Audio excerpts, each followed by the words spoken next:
And I'm here with current Belmont men's basketball player Luke Smith. Luke, wonderful to have you on the show today, my friend. How's it going? I'm doing well, man. I appreciate you having me on. Absolutely, man. Yeah, excited to chat some basketball, especially some college basketball, since we are literally right around the corner. I don't know about you, but I am very geared up for some college basketball. How's the first couple weeks of practice been, and what has this start of the season been like in comparison to last year with COVID obviously at its peak and whatnot? What's kind of been the biggest difference, if you will, from last year's preseason to this year's preseason? Well, I mean, last year, first of all, we couldn't go in our locker room, before or after practice. We'd show up. It was like an AAU game, you show up with your uniform on, ready to go. And then after you'd go back to your room and have to shower there. So we've been able to go in our locker room, and we just actually got a new facility this off season. So we've been, really enjoying it here. And the first few weeks of practice have been good. We've gotten a lot better. We had a few scrimmages, the last probably month we had two, and we've made a lot of strides in both of those, and I'm feeling good where we are and ready to go on Tuesday against Ohio. Well, that's great, man. That's a very exciting. I mean, literally days away from the opening season, if you Yeah. will. Now, going back to last year, you kind of made a little bit of an interesting remark, and I'm curious to kind of dive into it. You mentioned the whole aspect of you didn't even get to have access into your locker room, and I'm sure you probably played in front of little to no fans. How eerie was that? I mean, how weird was that when you go out onto the court? I heard a lot of guys mention it as kind of a glorified pickup game because there's a lot at stake, but there's nobody there. I mean, how weird was that? Yeah, for me, it didn't feel as weird because, I came from playing D3, and just in general, those gyms are so much smaller, and, you don't have as many fans there. So it didn't bother me as much, but I am someone that loves big crowds and loves to feed off that energy. So I think the only reason it didn't bother me so much was because it was my first year and I was so amped up and so ready to play for Belmont that it didn't really get in my head that much. But, I'm super excited to have fans this year at games. Yeah, I'm sure that's going to be a very exciting part. Now, you guys had such a great year last year, and I've also been very, fascinated with how teams have been able to have such strong seasons despite everything that went on. How did you guys, get through that and kind of power through that and have such a great season with all of the outside distractions that were going on with COVID? Yeah, I think it comes down to our leadership. I mean, our coaches just did a great job. I mean, we couldn't do a lot as a team outside of basketball, but we were just so focused and so excited that we actually got to play, because there were moments in the off season we were trying to get back to school where, we didn't know if we even were going to come back and if we were even going to play. So just the ability to practice and the ability to, go lift and the ability to go play games, we felt really, honestly blessed. And we were just so excited to be here because it took so long for us to get back on campus. Well, I'm sure it made you guys so much more appreciative of just being able Yeah. to be together, obviously get on the court, get in the weight room, and just kind of have the normal routine, if you will. But Luke, I want to dive in your career because I know you mentioned the whole D3 aspect. I'm also a Mhm. former D3 athlete, so I can reason with you on that one. What made you? Nice. Yeah, man, it was a long time ago, many moons ago, as they do say. But what kind of made you steer into going to Sewanee initially before Belmont?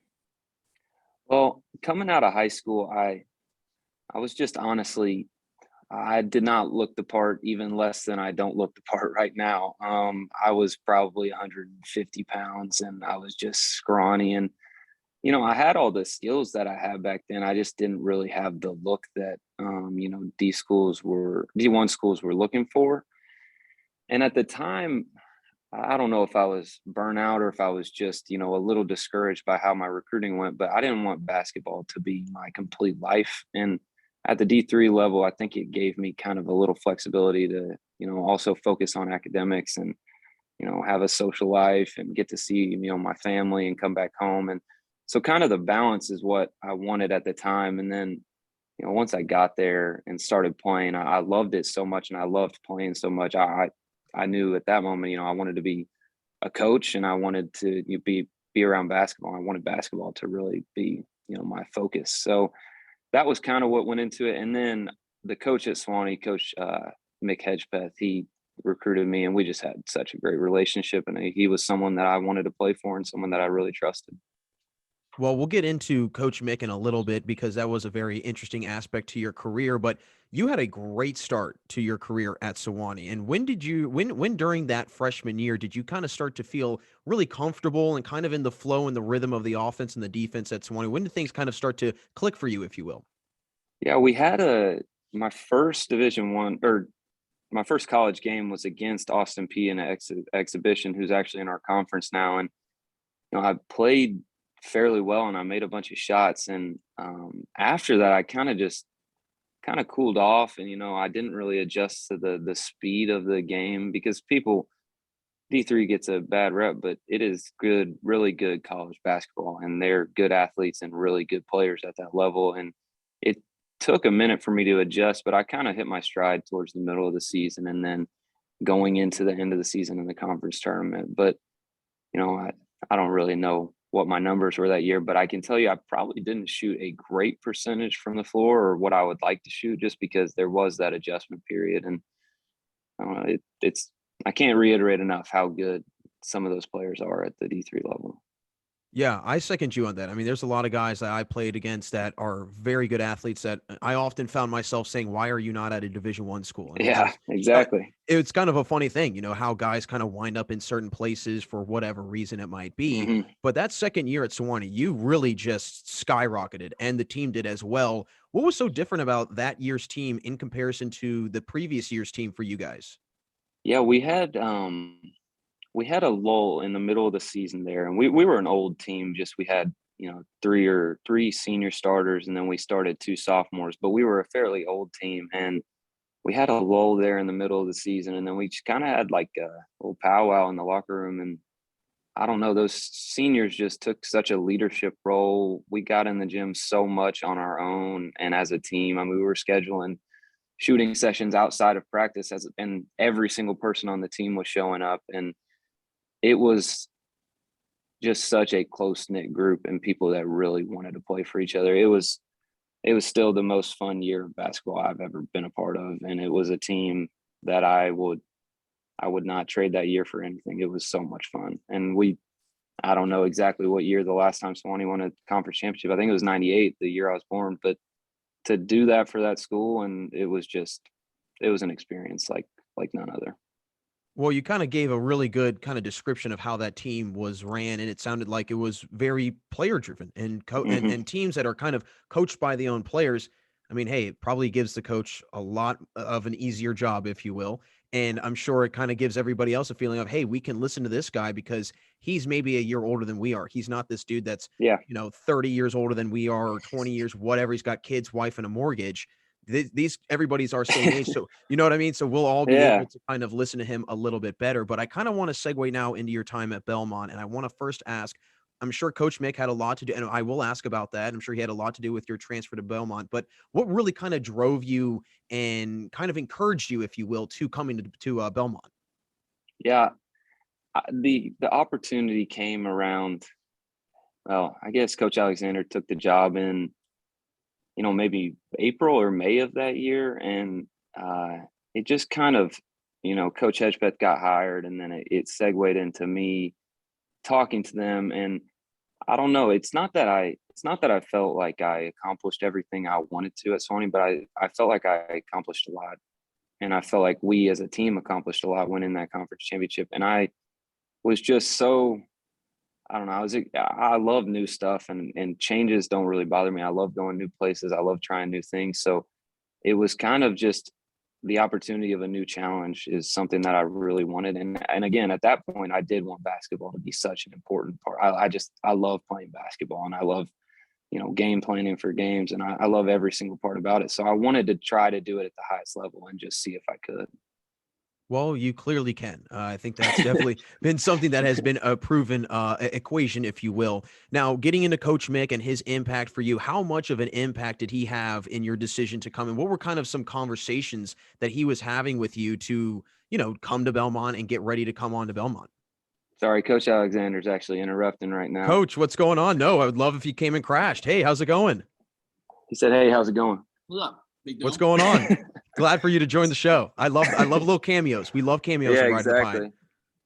So what was the question again? I'm sorry. Just basically like coach, no worries. No, Coach Mick's impact for you, right? And his kind of his ushering or his encouragement to coming to Belmont, but also just what were some conversations he was having with you to kind of get you to, segue from the Division 3 to Division 1 world? Because I'm sure it was at times probably a little bit of not scary, but a little bit of an unsettling decision for you because that's such a big jump in talent at times. What were some conversations he was having with you to kind of get you to decide on Belmont? Yeah, I mean, he was basically telling, as much as I would like to say that I had the utmost confidence in myself, and I absolutely do. There's always a little bit of doubt. Like if I go there and I play, 4 minutes a game, I'm not gonna look stupid, but I'm gonna be pretty upset that I don't get to play. I don't get to play a lot anymore. And he kind of just assured me that he's played at that level and he knows that I can get it done. And his confidence and Coach Alexander's confidence when I had conversations with him and me, kind of reassured me. And then, everyone else's excitement around me, even my friends at Sewanee, and telling them that I was leaving was one of the hardest things I've had to do. But, they just expressed such confidence in me, and they were so happy for me. It made the transition a little easier having those people behind me. Oh, I'm sure. That support from friends, family, coaches, teammates, wherever it might be coming from, teachers, whatever, it means so much, right? I mean, and like Yeah. you said, it makes the decision so much easier. You're not having to second guess and wondering, oh, is this person going to be mad at me? Whatever it might be. You can go into it in a little bit of a freer way, if you will. What was it like handling that Division 3 to Division 1 transition? Not necessarily just from one school to the next, but just being up against that much better talent, I'm sure, and being up against guys that are much more bigger, stronger, more athletic. How were you able to handle that? And then also, what were the most noticeable things that you noticed from going from D3 to D1? Yeah, I would say just in general, the size difference. I mean, I don't think that they're necessarily. I mean, they the Division 1 level is definitely better athletes, but the gap is not as big. But you know, the three position at the Division 3 level is most likely a 6'2" or 6'3" guy. Or maybe it's a 6 foot guy. You never know. But you know, I'm. I mean, we scrimmaged Indiana last week. I mean, they're three guys 6'7". It's just a whole different realm, and that made me change a big part of my game because at Sewanee I was more of a playmaker.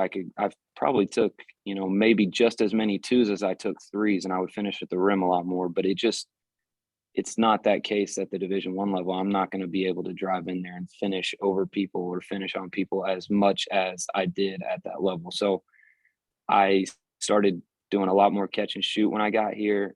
Shot I don't know how many threes I shot last year, but I guarantee you I shot about 4 times as many threes as I did twos. And that's kind of where I transitioned my game. I've always been someone willing to shoot the three, but now that's pretty much what I do exclusively. But I can still drive and make plays, but I'm just not finishing at the rim even near as much as I used to. Well, I think it's wise on your part that you were able to make those transitions, right? And being able to notice that adjustment that you need to make and then going out and actually executing that. So then when you go out and play in the game, there's no problem, right? There's no Yeah. issue. Now, how long did it take for you to completely get adjusted to the Division 1 level? I mean, was it pretty smooth immediately or did it take a little bit of time? It definitely took a little bit of time. I got here in June and we started practicing, and I was just getting my stuff, thrown off the glass, and I was turning it over a lot. And I just didn't realize yet that I had to be a different player. So it took probably that whole summer to kind of figure it out. And not to mention, I was having to guard Grayson Murphy every single day in practice, who is, I mean, he could be an All American this year for goodness sake. And having to do that, and I mean, it really made me a lot better. It made me a lot more mentally tough, and it's something that I wouldn't trade. And having to go through that is definitely something that has helped me last year and going into this year as well. Now, what is one kind of instance from maybe the summertime last year, preseason or whatever, where you kind of were sitting there and you said, I'm not playing Division 3 basketball anymore. I'm sure there was maybe a block or a steal or something happened where you said, I am not playing Division 3 basketball anymore. I think I was like in kind of a ball screen squeeze situation where I'm tagging the big and then I'm trying to recover. and they just threw it to Moose, our big guy, and he turned and just dunked it on my head. Like I was just standing under the rim. There was nothing I could do. And I realized that would never happen at the Division III level. He might score on me, but he's probably not going to dunk it on my head. But I can't dunk, so I don't. It's never really bothered me getting dunked on, but it was definitely something I was like, wow, that's. I got to meet him farther outside the paint than if I'm gonna stop him. Exactly. Yeah. It's you definitely don't see much of that in Division III basketball. You see a lot of No, layups, not as many dunks. That a is lot of good definitely shooting, and right. yeah, exactly. A lot of really good shooting, good offensive flow, but in terms of Yeah, the high flying, like athletic plays, that doesn't exist. I actually will share a funny story with you. The guy that yeah. was our center our freshman year, he's maybe 6 foot. And if Devin Stedman is listening to this, he probably will get a crack out of this. He was listed at 6'5" because he was the tallest guy on our team. And we had no, I mean, I'm 5'10. I'm Yeah. 5'9". I'm listed at like 5'11", 6 foot, completely a lie. And I'm sure a lot of teams probably rolled up into our gym and said, these kids are not that tall at all. Like, who is measuring them? That's So actually funny. yeah, We had a post player my freshman year, but conference player of the year. He was 6 foot, but he wasn't exactly. 6 foot. He was 5'11". Exactly. I mean, there's probably the most amount of lying in heights Yeah, in Division III basketball. It's incredible what they get away with. But getting into this year, getting into this upcoming season, what are some expectations that you have for yourself personally? But then also, what are some expectations that you and your team have kind of set out for yourselves coming into this year? yeah. I mean, in terms of a team perspective, we were disappointed. I mean, we didn't think, barring our record or our wins last year, we should have been in the NCAA tournament. But we thought that we should have made the NIT at least, and it wouldn't say it rubbed us the wrong way, but we want to play in the NCAA tournament so bad, and it's really motivated us. And for a lot of us, it's our last go around. We're a pretty old team, so we want to play in the NCAA tournament. We want to win games in the NCAA tournament. That's our ultimate goal. And for me personally, I just want to do my role every single day, and whether that's making threes, whether that's playing defense and leading this team and being a vocal leader, whatever it is, whatever they ask me to do, that's all I want to do. So I don't really have any personal accolades that I'm out to get. I just want to try to win every game, and I'll do absolutely whatever I can to do that. So Well, I'm very excited to watch you guys play this year. I mean, you guys have been a fun team to watch over the last couple years, and using that motivation of, hey, we want to go to the big dance. That's I think yeah, probably one of the biggest motivators that you can find at the college basketball level, and I think that's going to really help you guys out in the long run. But Luke, you've been awesome to have on the show. Great to chat with a fellow D3, former D3 yeah, athlete. absolutely. Where'd you play at? I played at Chatham University, very small Gotcha. school in Pittsburgh. I'm sure if we Cool, probably man. played you guys, we probably would have lost because you guys play very good basketball, actually. So I we probably, appreciate that. yeah, yeah. No, and when I saw in the bio it said Sewanee, I was like, oh, he played at a really good Division III school. And if anybody from Chatham hears this, there's nothing wrong with Chatham. It's just No, Sewanee's Sewanee. That's kind of how it exactly. is. I appreciate it, man. But before I let you go, one final question kind of involves a sports epiphany that I've kind of coined, if you will, Hmm. and it involves a realization, if you will, and kind of when did you realize and it kind of set into your mind where you said, hey, I can play at the Division I level. This is not some far-fetched idea. I can actually play at this level. I think it was our first day of pickup, honestly, that we had in the summer, and I, I just felt. And Belmont is such a. I don't think that I could fit at any Division I program. I think our style and our system is perfect for me. It's a lot of ball movement, a lot of player movement, a lot of shooting threes, and it's. I don't think that I could fit in every single system at the Division I level, but I think I got stuck in the perfect situation. And that first day of pickup, just playing with a bunch of guys who know how to move the ball, who know how to cut, who know how to communicate, it made it a lot easier. And I don't know. I felt like I was ready to go from that first day. Well, you clearly have been ready, my friend. You had a great year last year, and I'm sure you'll have a great year ahead. Really excited to catch some basketball and especially some Belmont basketball. As always, my friend, always welcome back. Would love to get you back on the show sometime Yeah. during the season. But good luck this year. Good luck this upcoming week for the season opener, obviously. And we'll be chatting soon. Stay healthy, stay well. All right. Appreciate it, man.